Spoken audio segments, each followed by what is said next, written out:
Well, good evening, visitors. Welcome to the Australian War Memorial's Last Post ceremony. My name is Richard Cruz, and joining us today from the Royal Australian Navy is Captain Lisa Batchelor. We warmly welcome members of the Navy Warrant Officers Promotion Course from HMAS Creswell, who are joining us this evening. We welcome the veterans who have served, those that are still serving, and the families that love and support them. We acknowledge the members of RSL and Services Clubs Association, RSL Victoria and RSL Queensland, who are watching the broadcast of this ceremony across Australia. During this evening's ceremony, wreaths will be laid at the base of the Pool of Reflection by visitors and students on behalf of the following schools. From New South Wales, St Luke's Grammar School, Bayview, Grafton South High School from Grafton, and Roseville Public School. Australia's Federation Guard is a tri-service ceremonial unit of the Australian Defence Force. They provide a ceremonial presence at civil and military events and during visits to Australia by foreign dignitaries. The Guard will now dismount the catapult party from the tomb of the unknown Australian soldier within the Hall of Memory.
I invite you to please stand and join in singing the national anthem.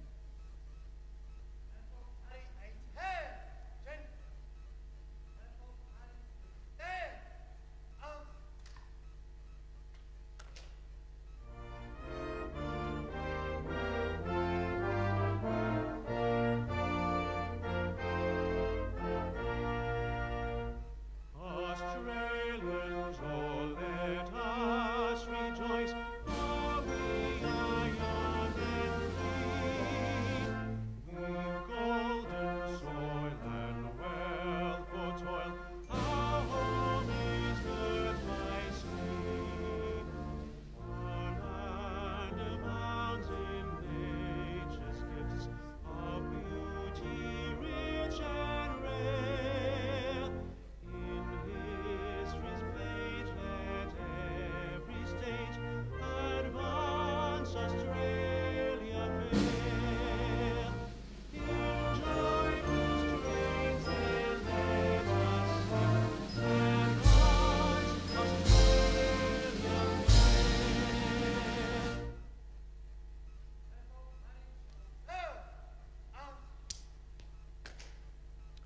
Students, you may be seated.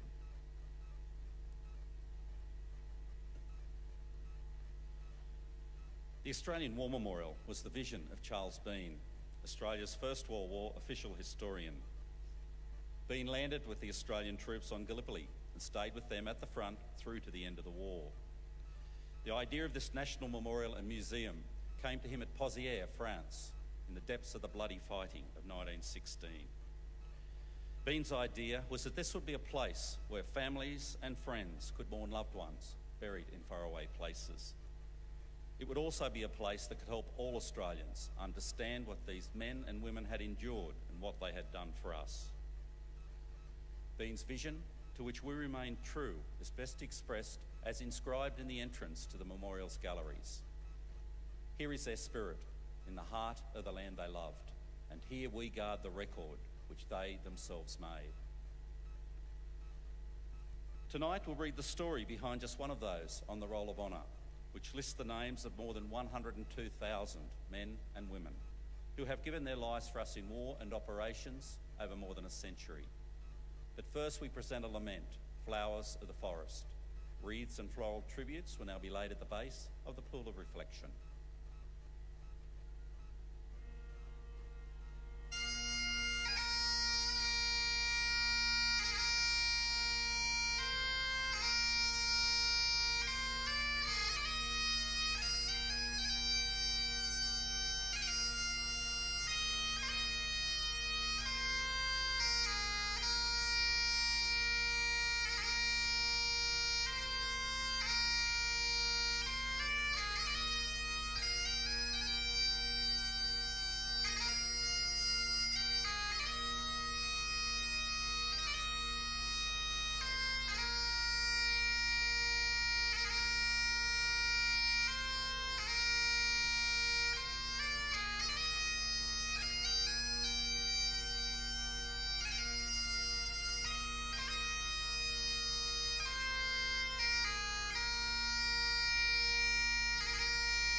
Today, we remember and pay tribute to Private Richard Warne, who served in the First World War. Richard Warne was born in 1898 to Richard and Clara Warne, a farming family with a property on the edge of a small village of Owenilla, just south of Maryborough in Queensland. He was educated at the local high school and worked on the family farm until March 1916, when he enlisted in the Australian Imperial Force. Initially attached to the 41st Battalion, Private Warne embarked for England in May 1916. Following months of training, in September he was transferred to the 31st Battalion and sent to the Western Front in France. In February 1917, Warne was supplying rations to the front line when a shell burst, shattering a nearby urn, drenching his feet in boiling water. He was sent to England for treatment and spent 8 weeks at Norfolk War Hospital. After his release, he remained in England to help train troops before returning to France in September. A few months later, he was sentenced to 1 day's detention for taking 4 pounds of apples to give to his mates.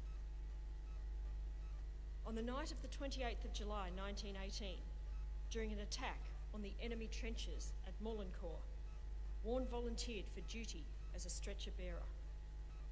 Under heavy machine gun fire and shell fire, he carried wounded men to safety, working without food or rest through the night and into the following day, until all of the wounded had been brought in. For his actions, he received a military medal. A few months later, Warne was part of a 3-man Lewis gun team that engaged a German battery holding up the battalion. For his help in putting the German guns out of action, Warne was recommended for a bar to his military medal. While this was not awarded, he was mentioned in dispatches. When the war ended on the 11th of November 1918, Warne and his unit returned to England to enjoy a well-earned rest and await transport home. Embarking in July 1919, Warne arrived in Melbourne the following month. After a long train journey to Brisbane, on the evening of the 24th of August, Warne and his friend, Private George Black, set off on another train to Rockhampton. As they neared home, Warne learnt that the train would not stop at Owenilla. Unwilling to face the crowds at the busy Maryborough station and preferring to go straight home, he planned to jump off the platform when the train slowed. In the early hours before dawn, as the train reached the tiny village station, Warne woke Black and said goodbye, threw his kit bag off the train and jumped after it into the dark, his overcoat slung over his right arm. At about 7 a.m, a station guard picked up a kit bag a few feet from the platform. He took it to the woman responsible for keeping the railway gates. Curious, she followed along the tracks to Maryborough and saw more luggage. A little further on was the body of a man lying in a rock cutting by the track. The woman sent her sister to the nearest neighbour for help. This turned out to be Richard Warne Sr., who lived less than a mile from the station. Mr. Warne followed the woman to the railway track and found his son, bloodied and broken, unconscious but still breathing. There was blood on his face and his right leg was almost severed above the knee. Richard's mother and younger sister soon arrived at the scene, but Warne never regained consciousness. An ambulance arrived after an hour and Warne's father was with him as he died on the way to hospital. He was 21 years old. The local community was shocked by the death. Private Warne had survived the Western Front, only to be killed within sight of home. His funeral was well attended, and the people of the district raised funds to erect a memorial over his grave at the Maryborough Cemetery. His name is listed on the Roll of Honour on my right, along with some 60,000 Australians who died while serving in the First World War. A photograph of his headstone is displayed today beside the pool of reflection. This is but one of the many stories of service and sacrifice told here at the Australian War Memorial. We now remember Private Richard Warne, who gave his life for us, for our freedoms, and in the hope of a better world.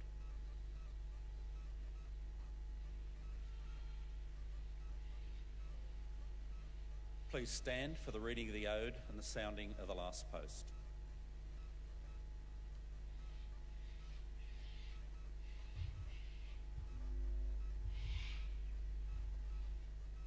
They shall grow not old, as we that are left grow old. Age shall not weary them, nor the years condemn. At the going down of the sun and in the morning, we will remember them. We will remember them.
Lest we forget. Lest we forget.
We leave you this evening with the words of the memorial's founder, Charles Bean. Many a man lying out there at Pozières or in the low scrub at Gallipoli with his poor, tired senses barely working through the fever of his brain has thought in his last moments, well, it's over. But in Australia, they will be proud of this. Ladies and gentlemen, girls and boys, that concludes this evening's last post ceremony. We thank you for visiting the Australian War Memorial and wish you all a very good evening. Thank you.